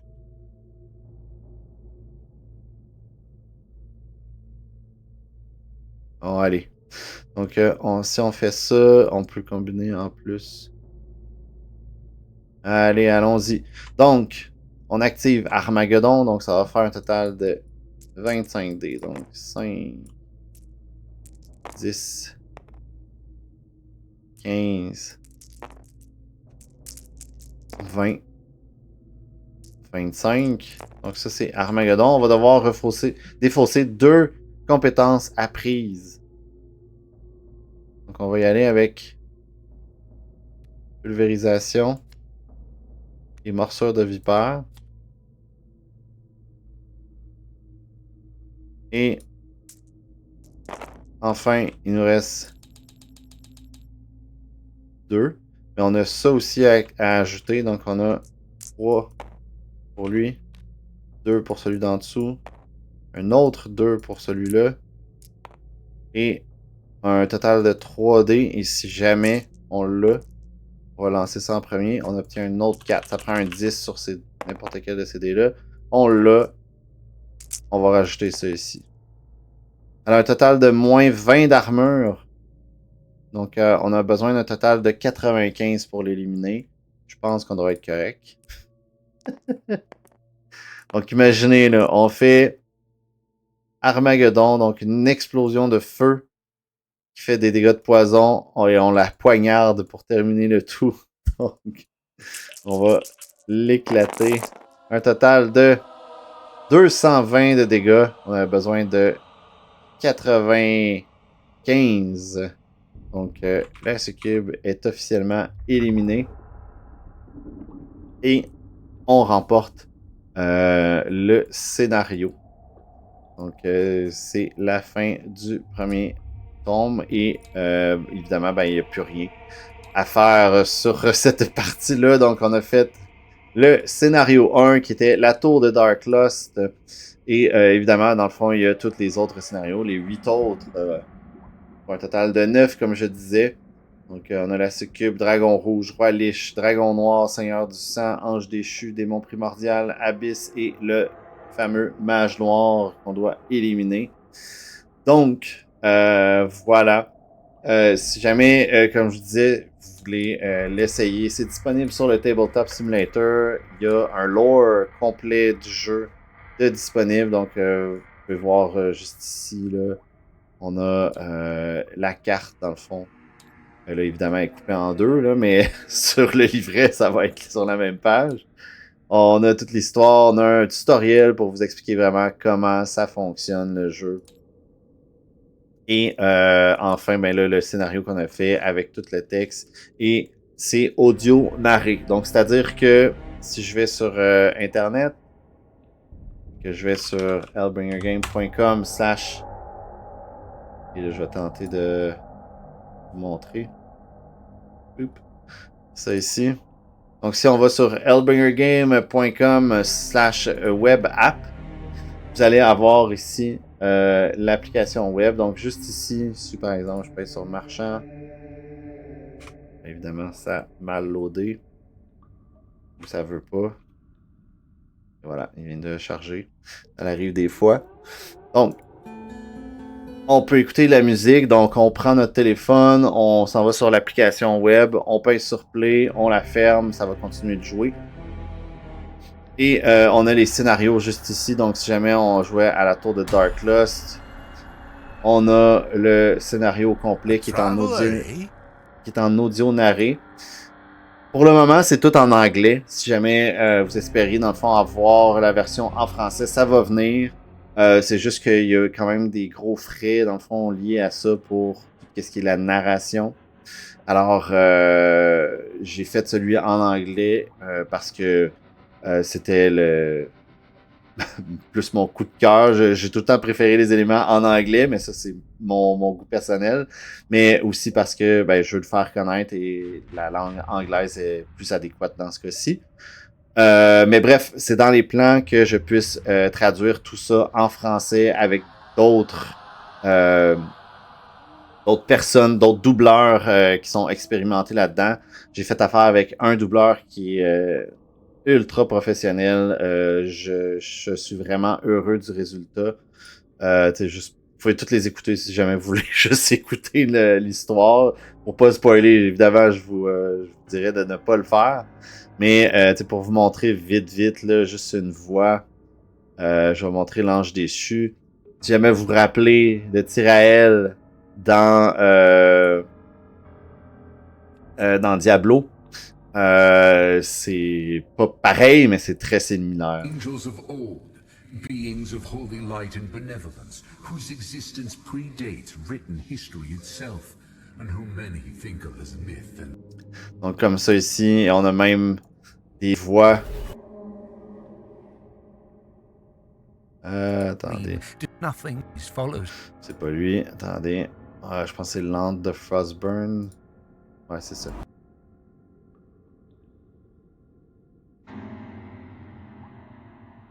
Attracting the attention of the many inhuman Donc ça ici, creatures which seem to crawl out from the darkness.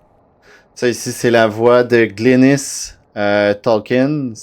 En fait, c'est la voix originale de la Rogue dans Diablo 1. Et dans Diablo 2, le remake, elle a fait aussi quelques voix. Même, je pense, dans le régulier, je pense que c'est Keisha ou quelque chose du genre, là. Bref, elle a fait plusieurs voix. Je l'ai approchée, puis elle a accepté, dans le fond, de faire ces voix-là. Et Elle narrate, dans le fond, quelques éléments. Et là, on entend la voix du démon. Foolish mortal, I am horror and terror incarnate. No soul shall ever know my true nature, for none shall ever escape my grasp to tell the tale. Et voilà. Donc, tout est écrit en français présentement. Comme je disais, présentement, c'est juste en anglais, les voix. Le texte est déjà tout fait, évidemment. Mais c'est ça. C'est dans mes plans de faire tout ça. J'aurais aimé ça le faire moi-même, mais c'est...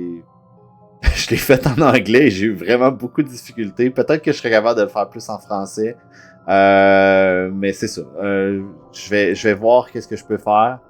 C'est sûr que moi, dès que je m'entends, j'ai pas l'impression d'être dans l'histoire. Je sais pas, c'est difficile à expliquer. C'est que dans le fond, je m'entends moi avec la voix modifiée. Donc j'ai pas l'impression que c'est bon, genre, je sais pas comment dire ça, c'est vraiment bizarre, c'est comme de s'auto-entendre qui fait que c'est bizarre. Je suis habitué de m'entendre, c'est pas ça le problème, mais j'ai pas l'impression que ça a la sonorité dans le fond que je désire vraiment, donc c'est plutôt ça le problème. Fait que c'est pour ça que je préfère faire affaire avec des professionnels, mais pour ça prend de l'argent. Et je risque peut-être d'en avoir un peu plus si jamais les ventes du Late Pledge, dans le fond, grimpent. Ou si par après, une fois que je vais avoir les jeux à la maison, parce qu'il y a un certain nombre, dans le fond, qui va rester. Si je réussis à les vendre, dans le fond, à des boutiques ou en pré-vente ou quoi que ce soit d'autre, plus en commande, en ligne, bien là, à ce moment-là, je vais pouvoir justement prendre cet argent-là et la réinvestir pour enfin, dans le fond, faire ce truc-là. Tout est déjà prêt, c'est juste de préparer tout ça, dans le fond, puis après ça, une fois que ça c'est fait, faire les effets sur les voix, mettre tout ça ensemble, puis mettre ça en ligne, puis c'est réglé. Donc, c'est dans mes plans de faire ça. C'est juste, ça prend de l'argent et du temps. Le temps, je l'ai. C'est l'argent qui manque pour le moment. Alors, voilà. Fait que ça, vous avez ça ici. Et enfin, vous avez en bas, si jamais vous n'aimez pas ça, lancer des dés, vous pouvez venir juste ici et dans le fond, mettre la quantité de dés. Moi, je préfère lancer des dés, mais si jamais vous en avez beaucoup à faire, ben, vous pouvez venir ici puis écrire, bon, ben, j'en ai 25 à lancer, j'en ai, je sais pas, 10 verres à lancer. On pèse dessus. Et on a même, mettons, je fais ça ici, vous avez la moyenne, dans le fond, que vous allez obtenir en lançant les dés normalement. Votre maximum, quand vous allez peser sur lancer, vous voyez même les résultats de chacun. Donc, si jamais vous avez des cartes qui permettent d'annuler certains dés, vous allez pouvoir les sélectionner. Donc, vraiment, un bel petit outil qui est ici. C'est gratuit, dans le fond, c'est sur le site du jeu. Et avec, dans le fond, tous ces autres éléments-là. Dernière chose que je peux dire, dans le fond, là-dessus, c'est que les scénarios et la musique du jeu sont séparés. Donc, ça veut dire que vous n'allez pas être obligé de faire pause sur la musique, mettre le scénario, écouter le tome, après ça, remettre la musique. Tout est séparé, donc vous allez pouvoir mettre la musique, plus vous en soucier. Donc, soit vous décidez de choisir, dans le fond, la bande sonore complète qui va jouer en boucle, ou vous sélectionnez, dans le fond, l'endroit où est-ce que vous êtes rendu, et ça va rejouer, dans le fond, en boucle indéfiniment, jusqu'à temps que vous pèsez sur le prochain endroit où est-ce que vous êtes, ou si vous aimez juste une chanson en particulier. Et tout ça, c'est la bande sonore, dans le fond, qui a été créée pour le jeu, donc c'est là pour ça. Si jamais vous faites des vidéos ou quoi que ce soit, vous pouvez l'utiliser. Vous pouvez la réutiliser pour d'autres choses. Par contre, c'est juste important de créditer, dans le fond, la musique. C'est moi qui l'ai fait pour le jeu avec d'autres artistes et musiciens. Donc, les n'hésitez pas, dans le fond, à partager tout ça ou tout simplement à l'utiliser à bon escient. Juste important, dans le fond, de dire d'où ça vient. Ça me fait plaisir, dans le fond, que vous la réutilisez. Peut-être que vous faites même des choses épiques avec ça. Le but, c'est ça. Dernier fait cocasse, dans le fond, que je peux dire, peut-être que je me répète, mais bon, gars, je me suis répété tout le long parce qu'au début, je disais que j'allais rien expliquer. Finalement, j'ai fait presque un tutoriel complet. La dernière chose que je peux dire, c'est que les musiques... Moi, je suis un fan de Diablo 1. J'aimais le côté vraiment gothique, ambiance sombre, la musique aussi de Matt Ullman. J'aime la musique de Diablo 2, mais je trouve que la musique de Diablo 1 est iconique complètement. Elle donne la chair de poule comparé au 2 qui est plus un peu plus genre symphonique. Et mon but, dans le fond, quand j'ai créé la musique, c'est que j'allais jouer, dans le fond, au jeu et je mettais ma musique en background pour voir si ça collait, dans le fond, à l'univers de Diablo. Et à chaque fois, j'étais vraiment content parce que ça fonctionnait. Et j'aimais vraiment ça. Donc, par exemple, la musique de la crypte, là, qui est une de mes préfs. Je vais me mettre en pause d'autres.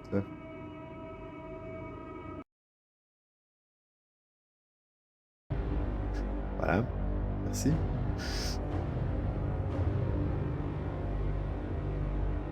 Donc, c'est vraiment de l'ambiance, principalement, pour vous mettre dans le mode. Quand j'ai créé le jeu Hellbringer, c'était vraiment pour essayer de retrouver l'espèce de sentiment de... pas de peur, mais de plaisir que j'ai eu quand j'ai joué à Diablo 1, principalement. L'espèce de sentiment de...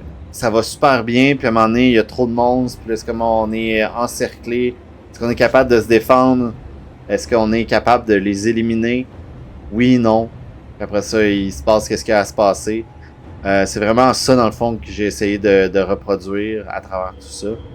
Et dans le fond, les musiques, j'essaie de retrouver un peu, dans le fond, de l'essence, dans le fond, de tout ça.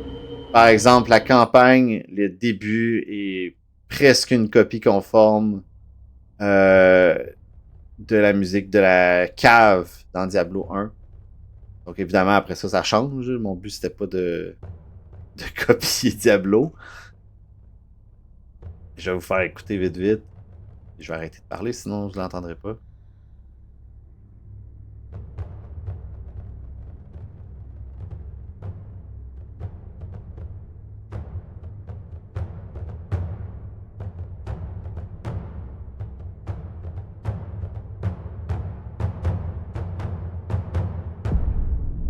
Je l'écouterai pas au complet, mais après ça, je vais vous montrer la cave et Diablo.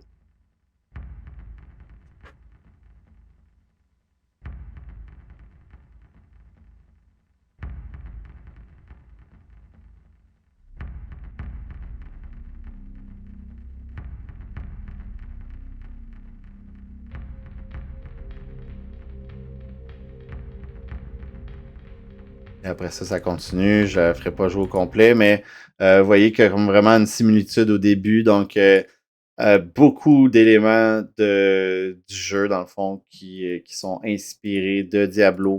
La musique, certains monstres, certains objets, certains trucs, dans le fond, à droite et à gauche.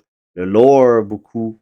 Donc, évidemment, on reste dans une ambiance qui est ange contre démon et les humains sont en plein milieu, puis ils se font tout éclater par ça. Une ambiance quand même sombre, mais sombre, mais pas autant que Diablo 4, disons. Où est-ce qu'il allait presque manger, dans le fond, d'autres humains. J'ai pas été aussi loin que ça, mais j'aimais vraiment le côté, dans le fond, pas grotesque, mais dégueu un peu de tout ça. Fait que bref, encore une fois, c'est la fin. J'arrête pas de jaser. Je devrais arrêter. Je sais pas si vous avez apprécié, dans le fond, ce petit moment de blabla. Si jamais c'est le cas, n'hésitez pas à laisser un petit pouce sur la vidéo. N'hésitez pas à vous abonner à la chaîne YouTube, suivre les réseaux sociaux, faire un late pledge si jamais le jeu vous intéresse. Tout ça, dans le fond, est uniquement moi. Il n'y a pas de grosses, de grosses compagnies derrière moi qui supportent, dans le fond, ou qui a fait tout ce jeu-là. J'ai vraiment fait ça de cœur avec... c'est comme une grosse lettre d'amour, en fait, là, pour les hack and slash et Diablo et compagnie. J'ai vraiment essayé de retrouver, dans le fond, ce que moi, j'ai apprécié le plus à travers les jeux et de le transcrire, de le refaire, dans le fond, sur un jeu de table. Alors, voilà.